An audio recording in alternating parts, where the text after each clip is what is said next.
This is the Chancellor's Report from 89.7 WUWM, Milwaukee's NPR, featuring Thomas Gibson, Chancellor of the University of Wisconsin-Milwaukee. And here's your host, WUWM General Manager, David Lee. Hello, thank you for joining the UWM Chancellor's Report here on 89.7 WUWM. I'm David Lee, General Manager of the station, and I'm here today. He's back with UWM Chancellor Thomas Gibson. Hi, Tom. Hello, David. How are you? I'm doing so well. I'm so excited to have this conversation with you. For those of you who don't know, Chancellor Gibson is on a quest to discover all aspects of UWM, and he's taking us along with him on this adventure. So, Chancellor, what area of UWM are we exploring today, and who do we have with us? So, David, today we have with us Dean Elysse Newman from the College of the Arts in Architecture. So today I want to explore all that is the arts, all that is architecture, and I have the best person possible on campus to help us through this journey. I love it. I can't wait. Arts, maybe less so architecture, but arts is one of my favorite topics. So this is going to be really, really great. Great. I understand Dean is Dean Newman. You're new. I'm brand new. Brand new. So this is going to be great for you and Chancellor being brand new. This is going to be great for everybody. Okay. Welcome. Thanks so much. So Chancellor, why did you want to explore this particular area of UWM? So, David, that's a great question. So I was interested for a number of reasons. First, UWM has the only accredited architecture program within the state. Wow. As well, UWM has the largest public school of the arts in an urban environment. And I really believe that these attributes set UWM apart. Additionally, David, you may know from one of our previous conversations that as an undergraduate, I minored in English and contemporary drama. So the arts have a special place in my heart. Excellent. That's great. We're going to get to this in a second, but did you ever act in college? So I always wanted to, but I largely spent my time with the playwrights, the dramatists. Right. Yeah. So I was largely focused on literature, but I deeply admired those folks who can get up there on that stage and really tell a story that compels the audience. Well, now you're on this side of the microphone, so we're doing it. We're making the dream come true. So, Dean Newman, tell us a little bit about all the stuff that the Chancellor set up. Tell us about the schools that make up UWM's College of Arts and Architecture. Great. So there are actually two schools that were merged basically to make the college. And both of those schools have really long histories. There's the Peck School of the Arts, lovingly called Peck, basically. And then SARUP, which is the School of Architecture and Urban Planning. So in Peck, basically, we have 5 units. Each of those units has a number of areas associated with it. So film, dance, theater, music, and then art and design. Art and design has what you would think of as kind of the typical art, painting, sculpture, right? But also has things like digital and visual arts. So we're really on the cutting edge of a lot of the things that are emerging in these areas. Dance, we do a lot of different kinds of dance, ethnic dance, hip hop, right? So modern dance, as well as some classical training. Theater, the same. We do musical theater, which has emerged. I think it's the Glee effect personally, but it's really emerged as an area. And then, of course, in music, we do everything from something called versatile voice, which covers a broad range of voice, to opera, which is sort of what you would think of as your classical trained voice. So broad range there. Those are 5 departments. In SARUP, we have 2, architecture. Architecture is really about training professional architects in the state. I mean, this is really the mission. We do have architecture students from other parts of the world and from the nation, but our focus has historically been, as a state institution, focused on creating that professional class here. And then urban planning. And both of these schools were started, actually all three of them kind of begin in the mid-60s, right? Essentially about 10 years after UWM is founded. Right. So very quickly, you see the need for, these areas to emerge. And they've been strong through various cycles since they've been here. So grades, about 130 different degrees and programs, quite robust. It's a big, together we make quite a large college. We're the second largest college at the university.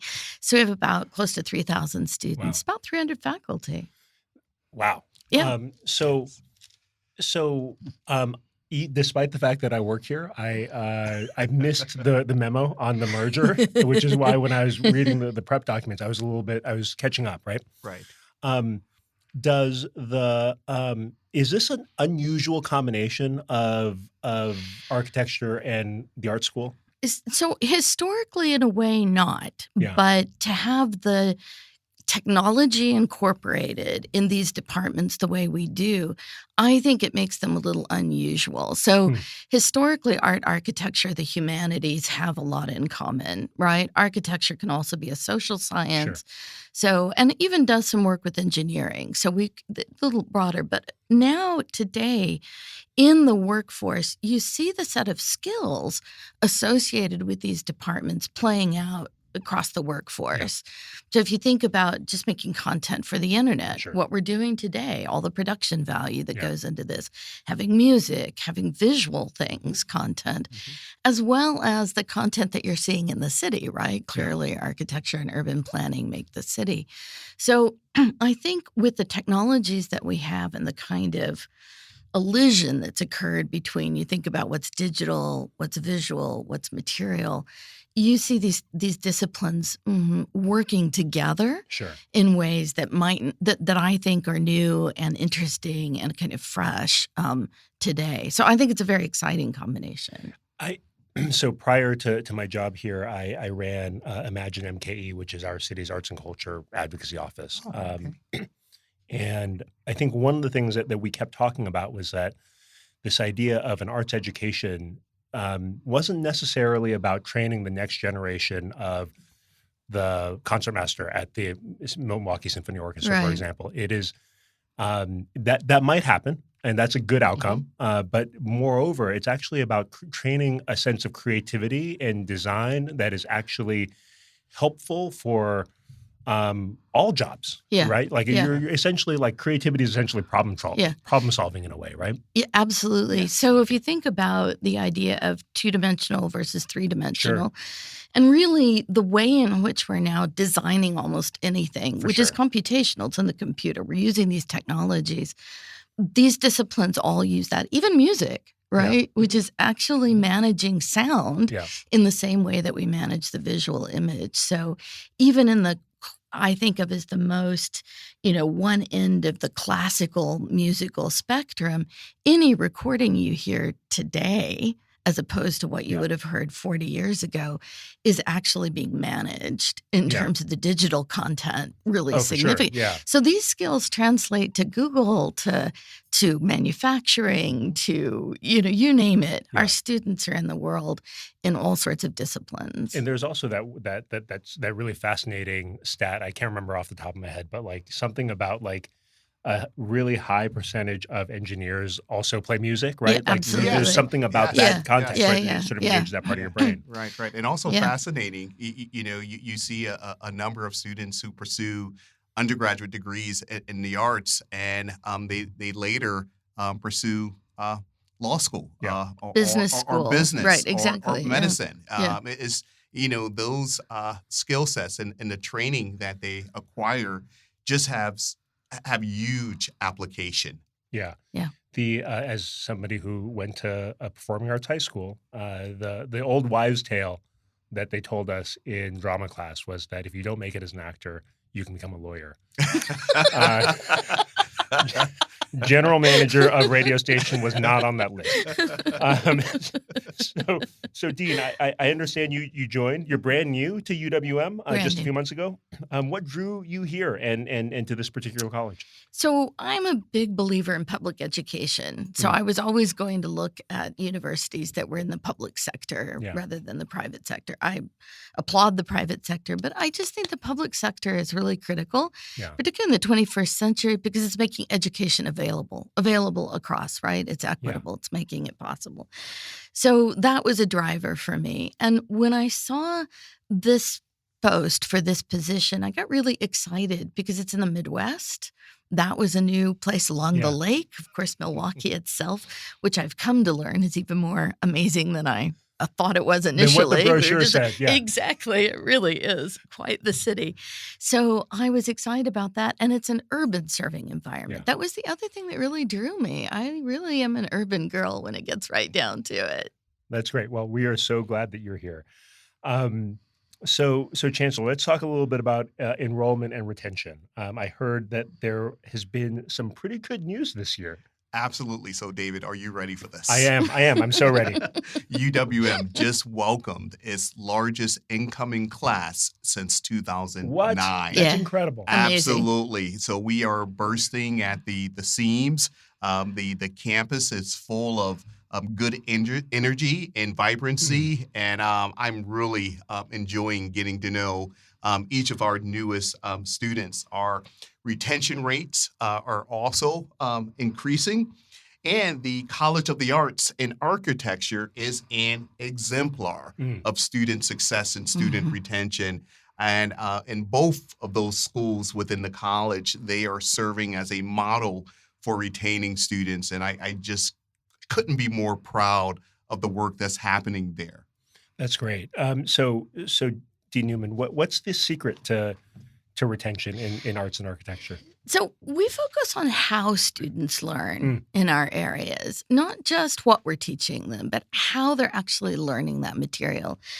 A lot of the college uses a studio model in which you are in constant, really contact with your peers and the faculty in a way that gives you feedback, discussion, models of professional practice, which we then are constantly going back, and it's a kind of feedback loop between student and teacher, where I try this, I see if it's working, right, if you're actually learning.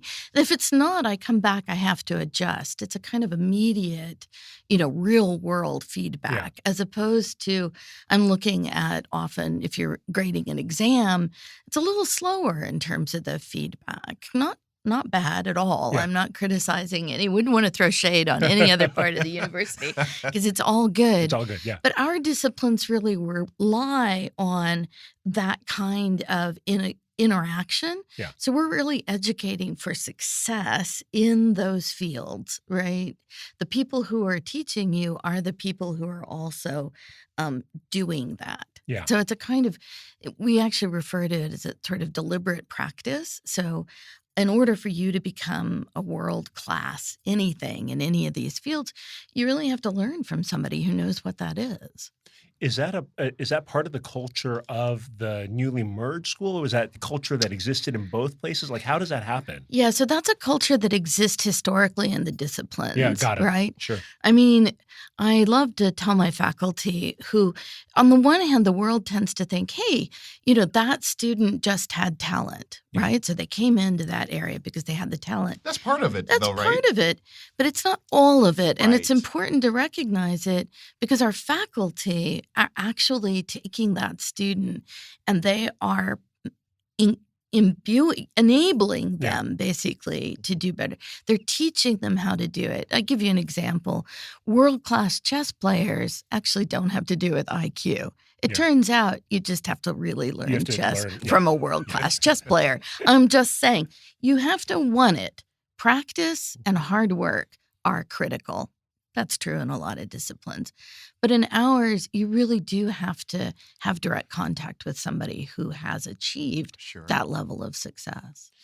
I'm struck by that. It's sort of reflecting on listening to you, reflecting on my own experience that like experience in Los Angeles trying to become Chinese George Clooney was it was really dampened by the fact that while I had the practice down, I don't know if I wanted all of the other stuff that had the work that had to do that I had to do to sort of promote that practice, right? Like getting out in the community, doing the networking, meeting people, and just that grind. I was much more sort of like in my head about the practice of the art itself. And it sounds like what you're saying is you need both, right? You need both the inherent talent and the desire to express oneself through this practice, but also all of the other sort of more technical things that just require presence. And honestly, this is where, the teaching, even in acting, they'll talk about the teacher, the method, the way I learned. But the person that you've learned from helping you do that, very directly criticizing, and helping you learn, improve. It's really about how you improve in that process. But yes, you're right. There's a ton of grind. I like your word. The grind is definitely there. And I know I'm thinking about, our architecture students who go out and measure buildings. It's not easy to measure a building. It's hard. I'm just telling you, this is a thing. But there's a lot of just work that goes into doing that. Or Rene Izquierdo's guitar students, I asked Rene if he would have them play for something. He said, I make them play all the time. So somebody who's new to the community, this may be a bit of an unfair question, but I'm going to ask anyways because we ask tough questions. What kind of connections does the College of Arts and Architecture have with the community, given that, we're talking about sort of being connected, right, and being a part of this place? Oh, my gosh. I mean, the Chancellor, and he's shaking his head, yes, I could, because there are so many, I don't even know where to start. I just want to say this, because I was thinking about how I knew you'd ask this question, and I think we just reflect Milwaukee. I think we're so much a part of Milwaukee that we're actually helping to reflect the best of Milwaukee back to Milwaukee. So we're educating over, 210,000 of our alumni are actually still in Milwaukee. So they're contributing materially, physically, intellectually, right? The human capital component of what the university, our college is contributing is significant.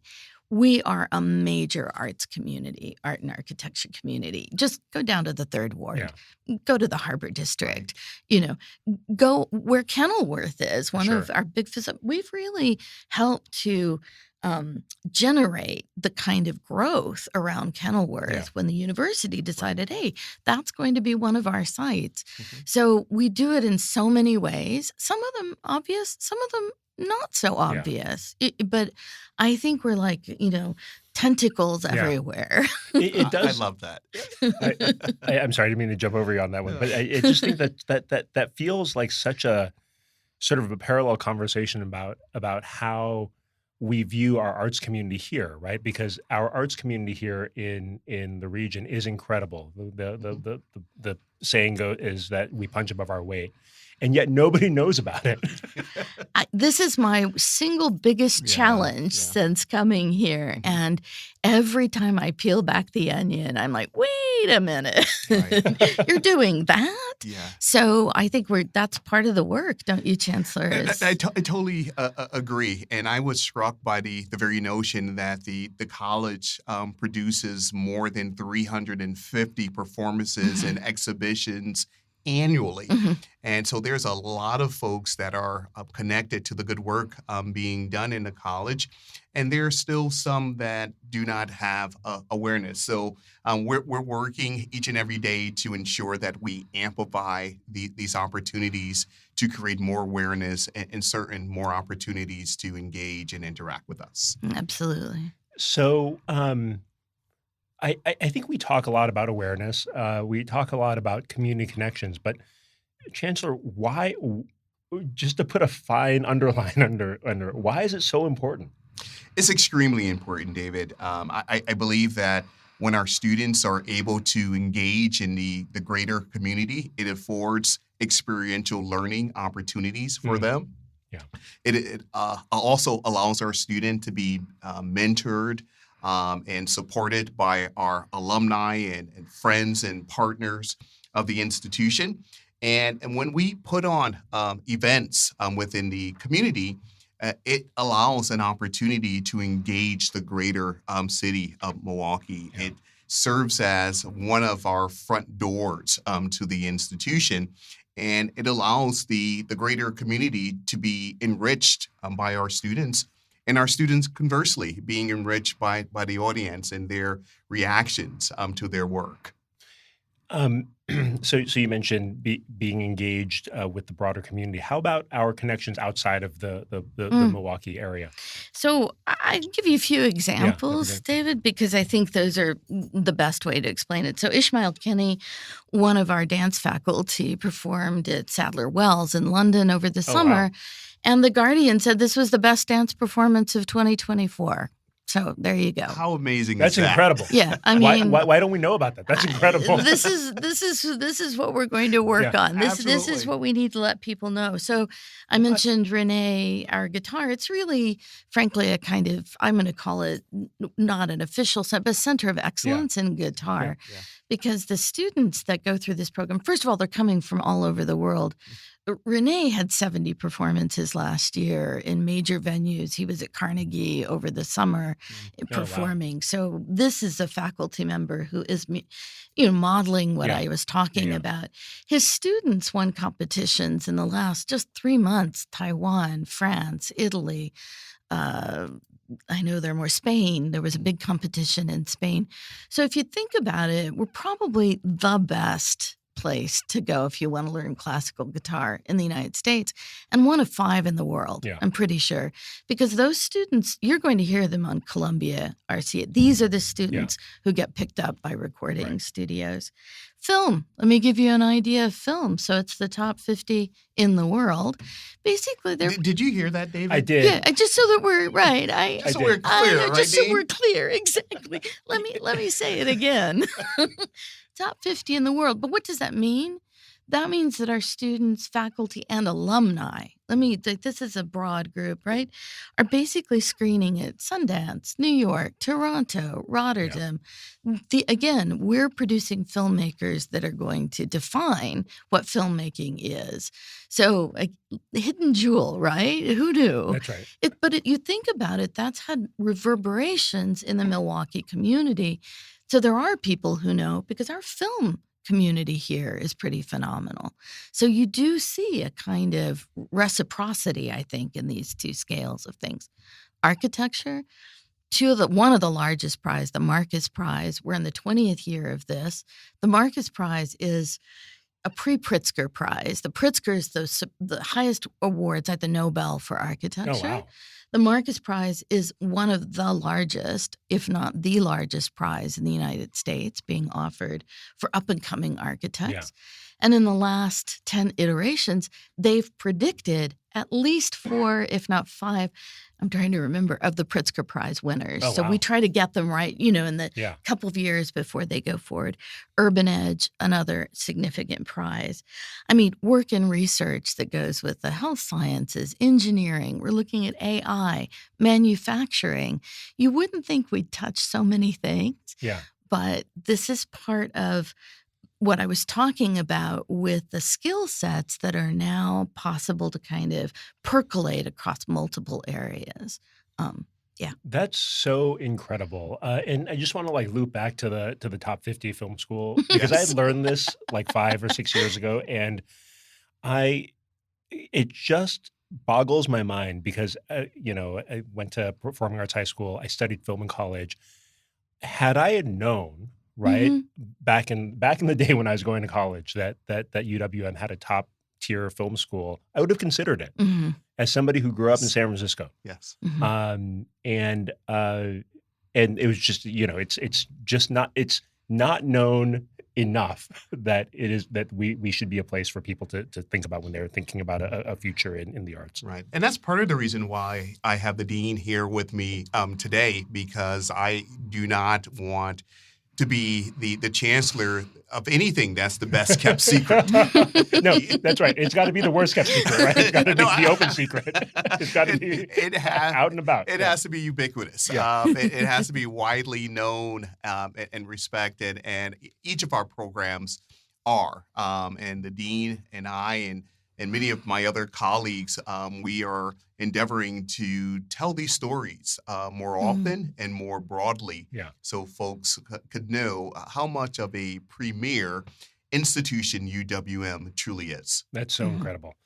So with that, our time is beginning to draw to a close, and I do want to get to our last question. But Chancellor, you had mentioned 350 events previously.